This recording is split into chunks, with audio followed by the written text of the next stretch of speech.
Hello, everyone. Hope you're having the most incredible day. Welcome to our weekly live training here in Recover and Rise. Julie and I are super excited to be back with you here for another week. And this week, we're going to be talking all about how you can be of greater service in this world. And we're going to be talking about what service is not, some unhealthy ways that we may perceive is us serving the people that we love and the people that we want to be able to support in life. And then we're also going to be talking about what healthy service is and how we can actually up level the way that we bring service to the world. Hi, Dana. So happy you're on here with us. Hope that you're feeling better. And if you are on here live with us, put live in the comments, say hello. If you guys are on the replay, put replay in the comments. And if you are on either the YouTube or the podcast, then if you'd like to join us in the community, you are more than welcome to join us in here. Hi, Julia. Hi, my love, my glowing friend. Always, it's the good lighting in here. Awesome. So today we're going to be talking all about service. And so this is going to be a live for you if you are really wanting to amplify the impact that you are making in the world while also kicking the burnout cycles. Who here has got caught in those cycles? Hi, Justin. Super happy you're on here. Who here has got caught in the cycles of burnout while trying to provide service to the world? Right? I think there's many of us who can relate to that. And Julie and I, when we were having a conversation yesterday, when we were talking about this live and how we could best serve all of you, we were like, this is definitely a topic that we want to be able to talk more into, because I know I'll share a little story with you all from when I was working as a paramedic. And this was about 4 years ago. And I was so excited that I was working as a paramedic. I absolutely loved my job.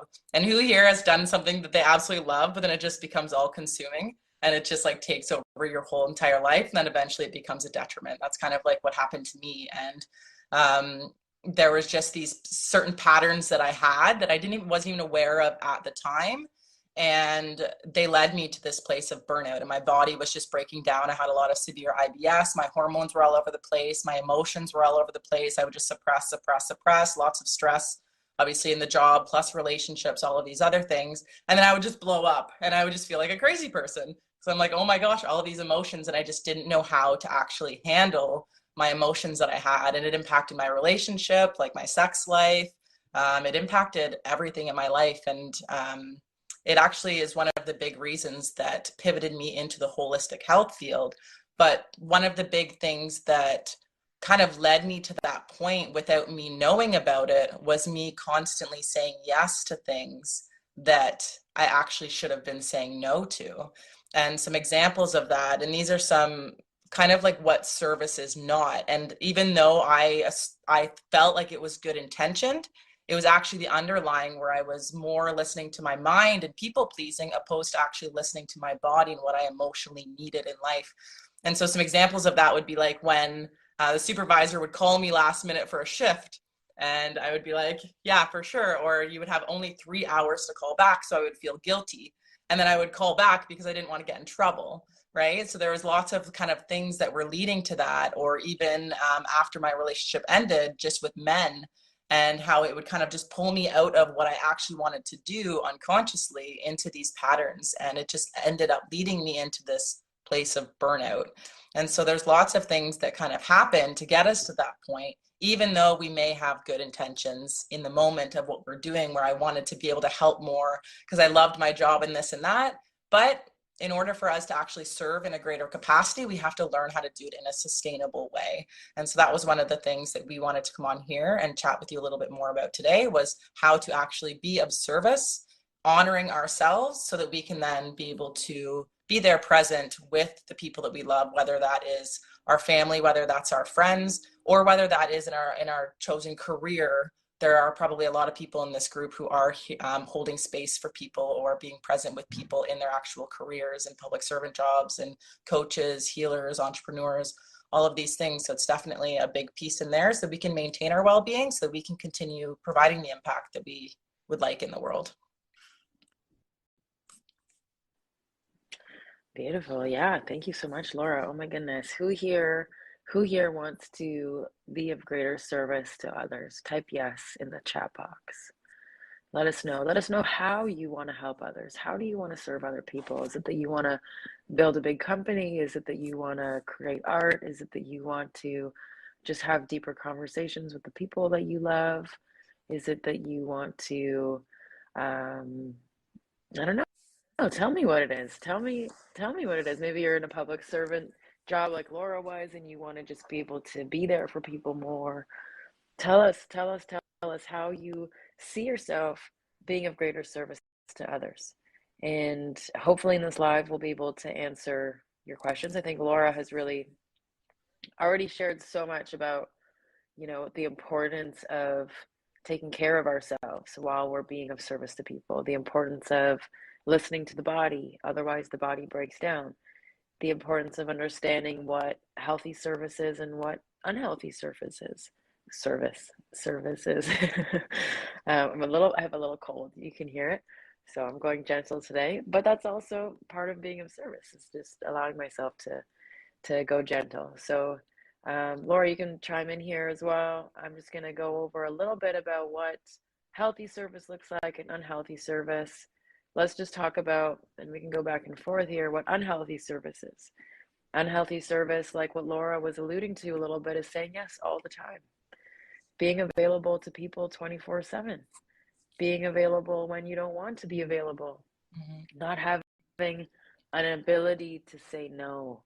I remember one of the greatest things one of my mentors gave me was I asked her, are you free for a call? I feel like I'm dying. I feel like I'm suicidal. I feel like, oh my God, I need someone. I need someone. I need someone. And she just was like, no, period. No explanation. No, I feel sorry for you. I feel guilty. She just was like, no. And it was the best thing ever for me because guess what happens when someone says no? All there is left is the mirror of yourself. And so I just had to take a moment to look in the mirror and to ask myself what was really going on. And it was the biggest way she could have been of service to me in that moment. How many of us would like to say no more so that we have more space for the things that we love?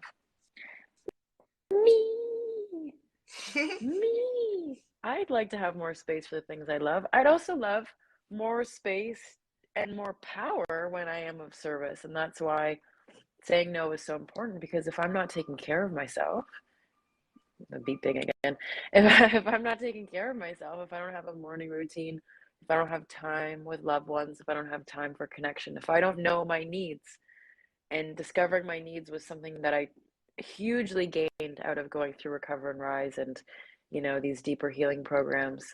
But I didn't understand my needs. And because I didn't understand my needs, I was trying to fulfill other people's needs. And I was also not giving myself my needs. And so at the end of the day, I felt very resentful. And we all know what happens when resentment builds up. Do we all know what happens when resentment builds up? It totally kills our spirit. It kills our spirit. It kills our soul. It has us blow up in the middle of the day and to the people that we love. It has us not wanting to show up to work. So allowing ourselves that healing time, whether it's with Recover and Rise, with a loved one, with deeper trauma work, with all this stuff, allows us to really uncover what our needs look like. And then we get to communicate those needs with others. And when we do that, we have a greater capacity to be of service to others. Because if I'm empty all the time, if I'm operating from an empty cup, then there's no way I can hold space for someone. And holding space, Brian, thank you so much for bringing this up. Holding space means simply being present in a way that allows someone to be completely themselves. And really, I mean, there's so much magic when that happens. And I feel like holding space is one of the best ways to be of service. And it's so simple, yet so challenging for so many people because we want to be a star in those situations, or we want to control the outcome, or we care about what people are thinking. And these are all the things that get involved. And it eliminates our ability to have these beautiful, transparent, open, honest, real conversations, kind of like what we're doing now, except I don't have someone in front of me talking back to me. I have Laura, but you know, it holding space. I mean, have you ever felt deeply listened to?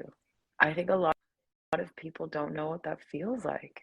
And I Mm, know in my work, one of the things that, in our work, our line of work, the reason that this work is so powerful is that holding space and our ability to hold space determines how deep the transformation is.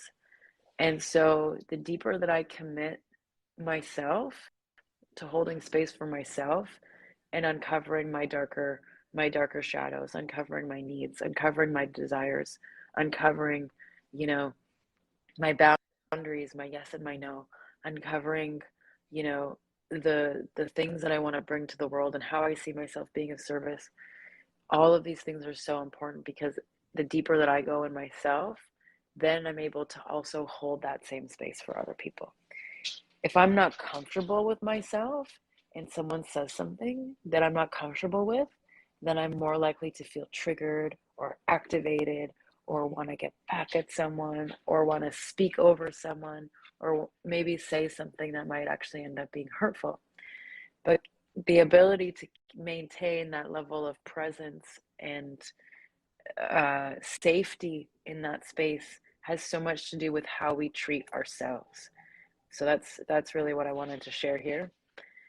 Anything to add before we go into what healthy service looks like? Um, did you want to go through the comments now? Just up until Yeah. now and then go through them at the end, or did you want to go through them all at the end? Yeah, if anyone has any questions up until this point, we'll answer all the questions at the end, but maybe Hmm. we'll just jump in on some of the comments now.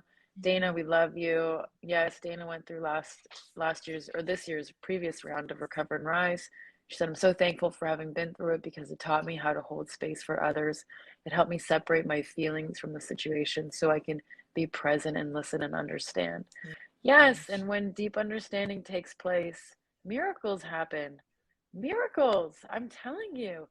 Brian, to heal and love myself first so I can do that properly, but love helping and being of service to others. I've already built an online community as a founder. Oh, wow, before a collapse. So working on a solid foundation first. Was that a physical collapse or a mental collapse? I'm curious. Feel free to share if you'd like to. If not, we can chat privately. Kenneth, I used to be burned out, especially last year. I'm slowly putting boundaries now at work and I'm letting go of things more now. Yes, I'm so proud of you, Kenneth. You've been doing such a great job. Great. Any questions up until now? Feel free to type in the chat, Laura, if you want to add anything. Otherwise, we can keep rolling. Yeah, we can keep rolling. Okay, great. Well, what does healthy service look like? What does healthy service look like? Let's just ask ourselves that same question. How do we see we want to help others? What would it look like to be able to hold space in a neutral way so that I can feel present and allow that person in front of me to transform or to see new possibilities for themselves?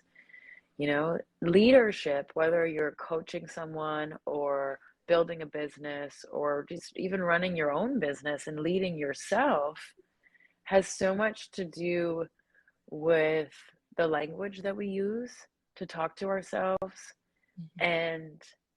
and how we feel about ourselves as well.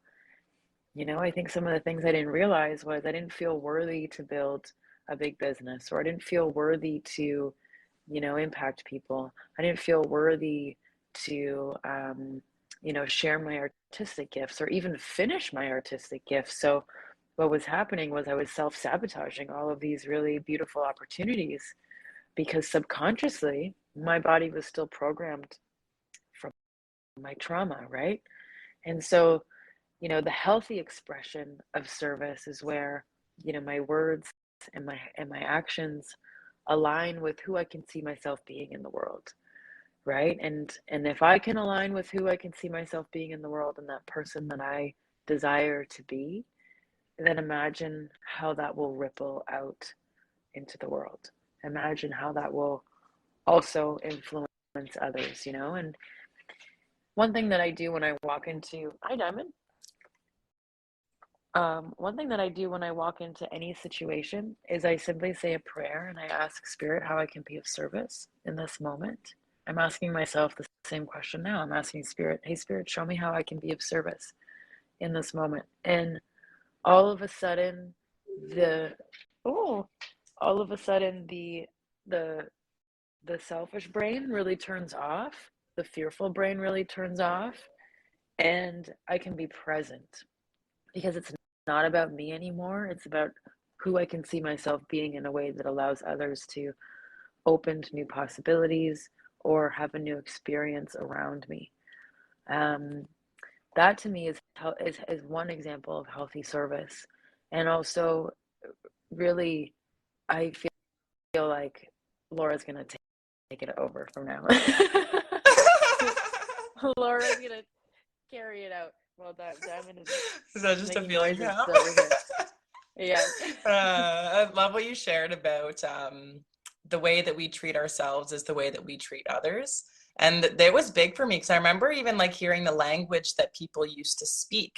And they seemed so loving and so compassionate and so caring. And then as I went along this journey, I was like, oh my gosh, I speak to myself so hard and I'm so hard on myself. And then as soon as I started pivoting that and shifting that, then my language outwardly started changing too. And I was like, and then what happened?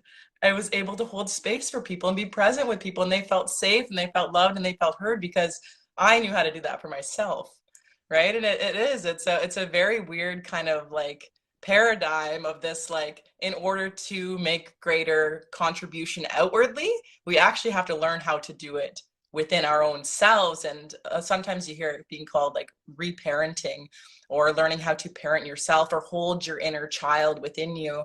I know Julia put up that beautiful post yesterday and somebody had commented that in the comments that like the picture just her and her inner child there. And we all have this inner child that sometimes gets scared or sometimes needs things.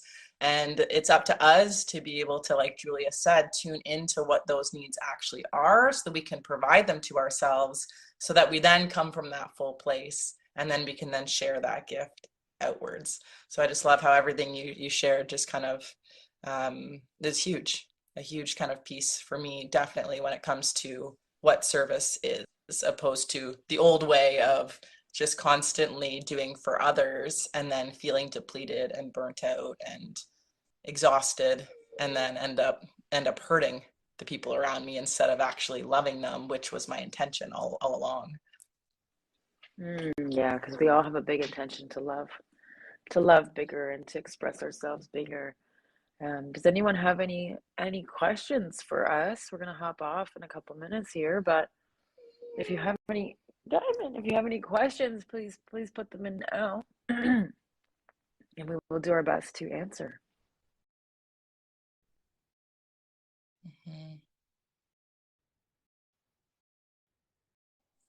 I think even like a little example I'd like to share with this, because I feel like it relates to everybody, is social media and like texting and tech, because it's a piece that's like so prevalent in our lives right now. And it's so accessible, and people are so accessible that sometimes we feel like people should be accessible at all times, right? Even when it comes to friends or family or whatever, when it says it's sometimes when we're in that kind of place of urgency within ourselves, then we can sometimes expect that urgency from other people as well. And then it can create that. So being able to just like, when you need that space, like not even looking at your phone. Like I know Julie and I did that this morning where it was like, okay, we're going to take the day up until our live off of tech so that we can really just be with ourselves and do that. Because I know I used to feel bad as well. Like if I didn't get back to people within a certain amount of time or whatever, now it's like sometimes days.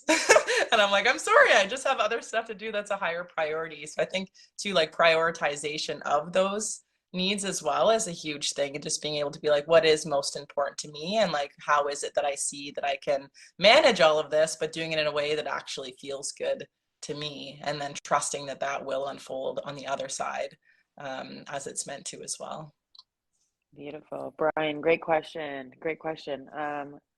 He said, "How do we create that space for ourselves?" And I love what Laura shared. It really is to ask yourself what you see you need in order to come back to center or come back to balance or to feel more aligned. For me, for example, I love to wake up in the morning and I'll do 20 to 30 minutes of writing. I'll do 20 to 30 minutes of movement, and then I'll do, some prayer and meditation in there as well. That morning routine is so key, like so, so key. And then it really is that commitment to going deeper into ourselves. So if for example, I'm noticing that I feel stuck, or I'm noticing that I really want to reach that new level and I just feel like I haven't really got there yet. It really is about asking for help and asking for support and asking for mentorship with the right people that are going to help you cultivate the right habits, the right emotional tools, the right support networks that are going to help you bloom in the way that you would like to bloom. Because I know for me, I only knew one way to live, and it wasn't really the healthiest way to live. And I'm still learning. I'm still open to learning. I'm always open to learning. So if it means, picking up a book, or, really taking time to unplug, turning my phone off for a couple of days and just tuning in, if it means, taking that 20, 30 minutes to meditate, it's about us knowing that we're worthy of that time and deciding that there's nothing more important than this, because I know that without it, I know my patterns. If I don't prioritize this and I don't ask for help and support and I don't, do my morning routine, I was talking to someone yesterday, we can't afford that, because then what happens? Mhm. Then we feel stuck, or we don't feel at peace, and we're operating from this anxious place in our bodies that's not grounded. And that's how we rush through things, and we, you know, maybe make decisions that we later regret. But our intuition is there all along, and it's constantly talking to us and telling us things. And so, that's kind of one of the things that we talk about more in Recover and Rise, is to really understand how to tap into the body's voice so that you can feel in alignment with your intuition and operate from that place. That's a great question. Thank you for bringing that here. I Mhm. think that we have to go on to our next call, right, Laura? We do, yes, right now. Thank you so much, everyone, for being here. If you have any other questions, we will answer them in the chat. And Laura, thank you for being here with me. Yeah, thank you. Thank you, everybody that was on here live with us. And yeah, any other questions, put them in there and we will get back to you. And we are very, very grateful for you. Keep on rocking. Bye, everyone.